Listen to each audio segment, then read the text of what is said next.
Construction News Tracker is presented by Caterpillar and produced by ForConstructionPros.com. The National Association of Home Builders Wells Fargo Housing Market Index continues to expand.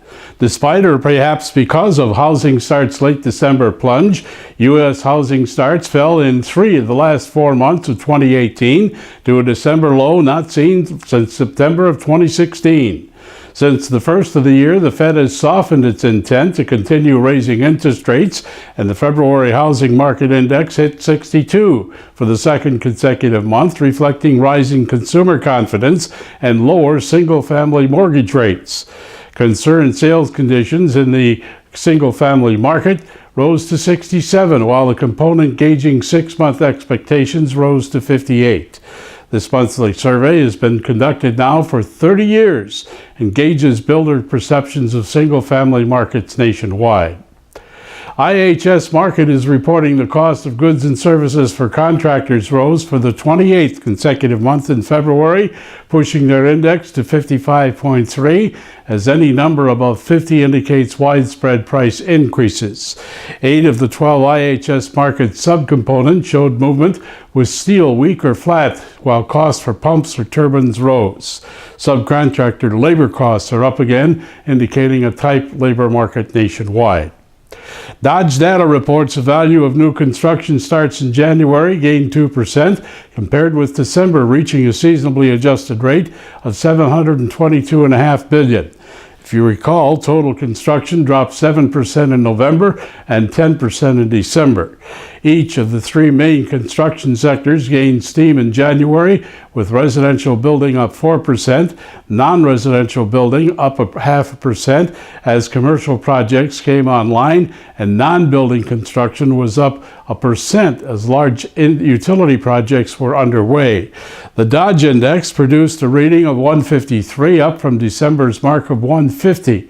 Dodge Data claims that construction starts were particularly strong in June and October, then tapered off in following months as a pattern developed last year.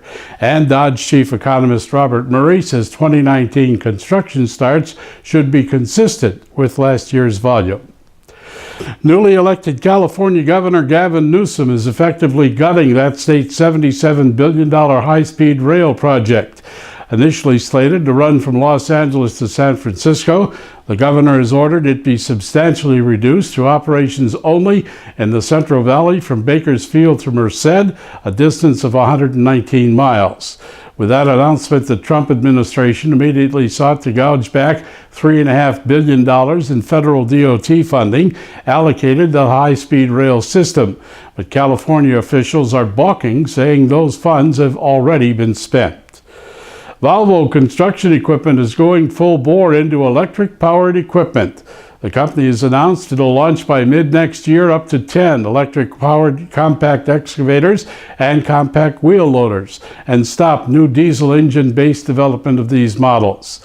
Many Volvo competitors have also announced work on electric-powered construction equipment, but not yet offered it to the market on this scale. Volvo says it has received user confidence to the move to eliminate diesel-powered equipment on this lineup, noting the same sentiment does not apply to its lineup of large excavators and wheel loaders. There are 51 metropolitan statistical areas in the U.S. with populations above 1 million. Construct Connect has assembled an interesting data pool that shows which cities have or are achieving the greatest dollar amount in construction of medical facilities.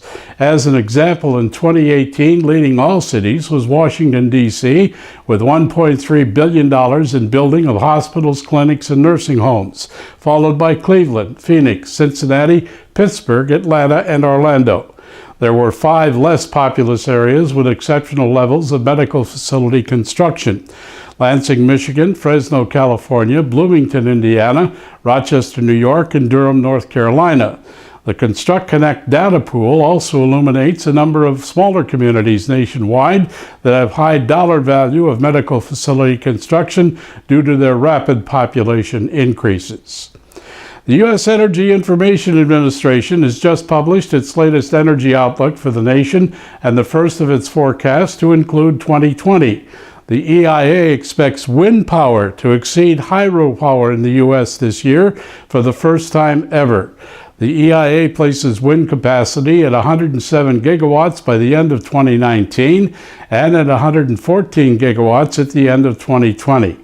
The agency in forecasting expansion of solar energy predicts a total of 5 gigawatts will be brought online this year, with another 6 gigawatts in 2020. Further, it's predicted that another 9 gigawatts of residential solar will be produced by next year. Finally, in closing, no inspiration is worthy until someone takes action to make it work. This is Construction News Tracker, looking over the industry that makes the world a better place. Presented by Caterpillar and produced by 4constructionpros.com. Follow us on social media at Twitter using hashtag Construction News, YouTube at 4constructionpros, and on Facebook at /4constructionpros, as the streaming web never ends. Construction News Tracker is presented by Caterpillar and produced by 4constructionpros.com.